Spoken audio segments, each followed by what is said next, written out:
दोस्तों हम बात कर रहे हैं आपके सब्जेक्ट 902 की, जो आज आपका पेपर हुआ है, समाज शिक्षा और पाठ्यचर्या बोध। इसके आंसर की और आपको जितने भी क्वेश्चंस हमने बताए हैं वो सारे के सारे आए हैं, यानी कि अभी तक जितने भी हम क्वेश्चंस आपको बताते हैं वो सारे के सारे आते हैं। तो आप ढंग से पढ़िए, हर वीडियो को देखिए। पहला क्वेश्चन, प्रयोगशाला स्कूल किसने प्रारंभ किया? बताया हुआ क्वेश्चन है। अभी अगर आपने एमसीक्यू वीडियो देखा होगा तो आपने किया होगा कि प्रयोगशाला विद्यालय या स्कूल जो प्रारंभ किया था वो जॉन डीवी ने किया था। हम आंसर लिख देते हैं, जॉन। यूवी लिखिए, डीयूवी लिखिए या डीवी लिखिए, दोनों ही आंसर सही माना जाएगा। ठीक है। नागरिकों के मूल कर्तव्यों की संख्या मैंने बताई थी, रिक्त स्थान का क्वेश्चन आया था। मैंने आपको एमसीक्यू में दिया था, उसमें 11 बताया था, 11 होते हैं मूल कर्तव्य। ठीक है। मौलिक अधिकार नहीं पूछे हैं, मूल कर्तव्य पूछे हैं, मैंने अलग अलग बताया था दोनों को। इसके बाद नेक्स्ट क्वेश्चन पूछा है, शिक्षा में निस्यंदन के प्रतिपादक है। ये भी क्वेश्चन आपको करवाया है। निस्यंदन सिद्धांत से आप क्या समझते हैं? तो मैंने बताया था, लॉर्ड मैकेले के अनुसार निस्यंदन सिद्धांत क्या होता है। तो आंसर हो जाएगा लॉर्ड मैकाले।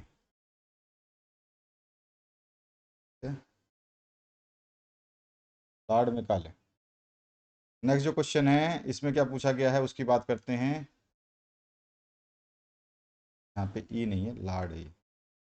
Lord Macaulay.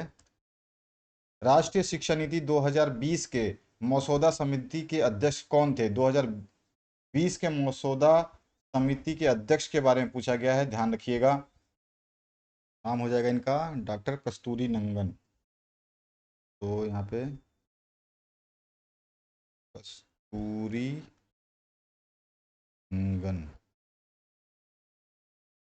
ठीक है, इस तरह से हो जाएगा। इसके बाद है एनसीएफ का पूरा नाम बताइए। तो एनसीएफ को क्या बोलते हैं? नेशनल, हमने बता रखा है, नेशनल करिकुलम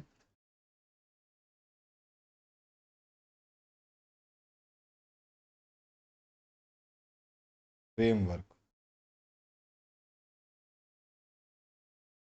ठीक है, नेशनल करिकुलम फ्रेमवर्क। इसके बाद जो नेक्स्ट क्वेश्चन है उसकी बात करते हैं। आपका सेट ए हो, बी हो, सी हो, डी हो, आप इसमें से सब में से मिला लेना। क्वेश्चन यही रहेंगे, बस आपका ऊपर नीचे हो जाता है। शांति निकेतन की स्थापना की गई किसके द्वारा की गई थी? तो आंसर हो जाएगा, शांति निकेतन निकेतन की स्थापना जो है रविंद्रनाथ टैगोर द्वारा की गई थी। तो बी ऑप्शन जो है सही हो जाएगा। ये करवाया हुआ क्वेश्चन है। मनुष्य की अंतर्निहित पूर्णता को अभिव्यक्त करना ही शिक्षा है, ये भी करवाया हुआ क्वेश्चन है। किसने कहा था? तो विवेकानंद ने कहा है। तो यहाँ पर आपका स्वामी विवेकानंद हो जाएगा। नेक्स्ट जो क्वेश्चन है उसकी बात करते हैं। मानव भारत में मानव अधिकार का गठन कब किया गया था? तो ये किया गया था आपका 1993 में, 1993। यहाँ पे द ऑप्शन सही हो जाएगा। मुदल मुदालियार कमीशन की स्थापना कब हुई थी? तो 1952-53 में की गई थी। तो 1952 इज द राइट आंसर। बताया हुआ सारे क्वेश्चन, एक भी क्वेश्चन अलग से नहीं आया। विश्वास के भाग होते हैं, विश्वास के मुख्यतः 3 भाग होते हैं। तो ऑप्शन करेक्ट। इसके बाद जो है आपका ये सब हमने कर ही लिया है, ये इंग्लिश वर्जन है क्वेश्चन का। अब आते हैं नेक्स्ट क्वेश्चन, देखते हैं उसको भी समझते हैं कि उसके क्या आंसर रहेंगे। अब यहाँ पे आ जाइए। ये भी सारे क्वेश्चंस करवाए हुए हैं। बालकों के बीच मूंछों वाली माँ के नाम से प्रसिद्ध शिक्षक जो है वो कौन थे? तो उनका नाम था गीजू भाई।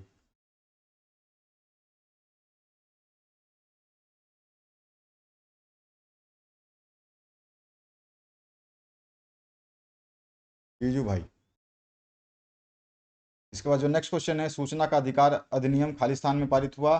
तो ये पारित हुआ था, आपको याद होगा, 2005 में। मैंने करवाया हुआ क्वेश्चन है, तो 2005 जो है इसका आंसर हो जाएगा। अगला जो प्रश्न पूछा गया है, बचपन बचाओ आंदोलन का प्रारंभ खालिस्तान के द्वारा किया गया। तो ये भी क्वेश्चन करवाया गया था कैलाश सत्यार्थी के द्वारा।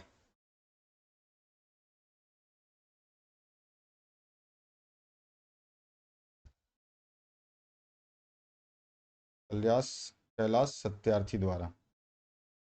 इसके बाद जो नेक्स्ट क्वेश्चन है, भारतीय शिक्षा आयोग 1964-66 के अध्यक्ष जानते हैं आप अच्छी तरह से, कौन थे? डी एस कोठारी थे।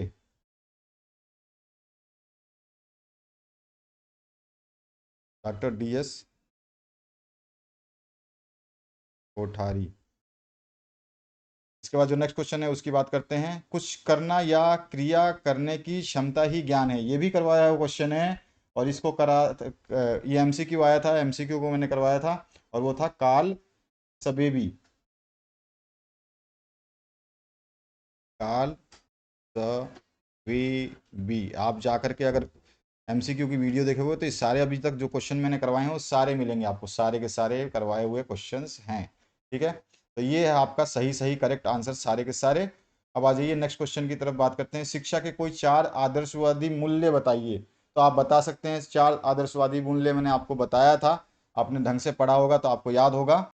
इसमें आपका बहुत सारे थे, बहुत सारे मैंने करवाए हैं, इसमें से आपको केवल चार पूछा गया है, तो मैं चार में बता सकता हूँ। मैं लिख देता हूँ। एक सत्य है, ठीक है। दूसरा हम बता सकते हैं, एक आपका ये आता है सौंदर्य है, सत्य सौंदर्य है, सत्य सौंदर्य। और आप बता सकते हैं नैतिकता। सत्य के जो ये शिक्षा के चार आदर्शवादी मूल्य, यानी कि क्या क्या शिक्षा हमें देती है, तो सत्य सिखाती है, सौंदर्य होता है निहित उसमें है, नैतिकता है आपका, ठीक है। उसके अलावा जो है हम बता सकते हैं इसमें सौंदर्य निहित होती है, तो अध्यात्म भी, अध्यात्म की तरफ भी ले जाती है, तो अध्यात्म भी हम लिख सकते हैं,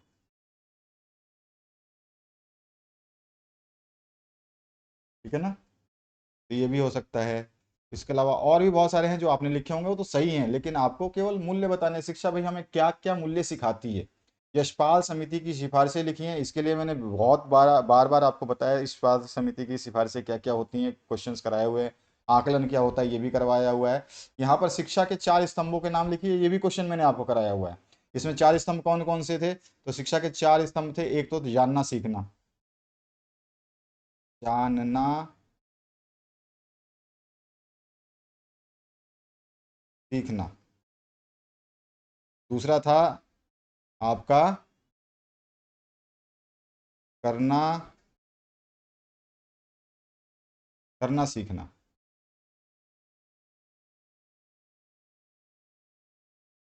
आपका दूसरा था करना सीखना। तीसरा आपका था बनना सीखना।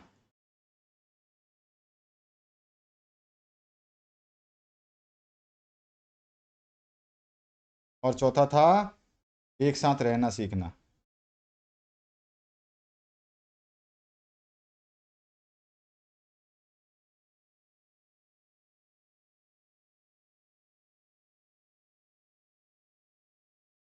इसके ये चार स्तंभ जो थे शिक्षा के स्तंभ होते हैं। इनको आप इस तरह से भी लिख सकते हैं, हम इसको इस तरह से भी लिख सकते हैं, सीखना जानने के लिए, सीखना करने के लिए, सीखना बनने के लिए, सीखना एक साथ रहने के लिए, या सीखना एक जीवन जीने के लिए, इस तरह से भी लिख सकते थे, तो वो भी आंसर सही होता है। यही आपके चार स्तंभ है शिक्षा के, ठीक है। इसके अलावा जो भी क्वेश्चंस हैं आपने देख लिए होंगे, ये सारे क्वेश्चंस में से कोई एक ऐसा क्वेश्चन नहीं है जिसको मैंने आपको कराया नहीं है, और आपने अगर नहीं पढ़ा है वो बात अलग है, लेकिन मैंने कराया सारे हैं, एनसीएफ से रिलेटेड सारे क्वेश्चंस कराए हुए हैं, रूसो के अनुसार, जॉन डीवी के अनुसार सारे क्वेश्चंस कराए हुए हैं। इस तरह से आपके शैक्षिक अवसरों की समानता क्या होती है, शिक्षा के गुणवत्ता संकेतों को बताइए, ठीक है। सारे क्वेश्चंस, ऐसा कोई क्वेश्चन नहीं है जिसको मैंने नहीं कराया आप लोगों के लिए। तो आशा करता हूँ कि इस वीडियो के माध्यम से आपको आंसर्स मिल गए होंगे, और अब आप जो वीडियोस छोड़ रहे हैं, गलती से मिस्टेक कर रहे हैं, तो उनको पढ़िए। अभी आपके वीडियोस अपलोड हो रहे हैं कंटिन्यूअस, उनको पढ़िए। और जो वन शॉट वीडियो उसको जरूर पढ़िए। नोट्स आपने ले लिए हैं तो उनको पढ़िए, आपके सारे सोल्यूशंस तो आपको दिए जा रहे हैं। अगर आपने नोट्स लिए हैं तो आपका टेंशन तो है ही नहीं, नोट्स में से सारे क्वेश्चन आ रहे हैं। Thank you very much, have a good day.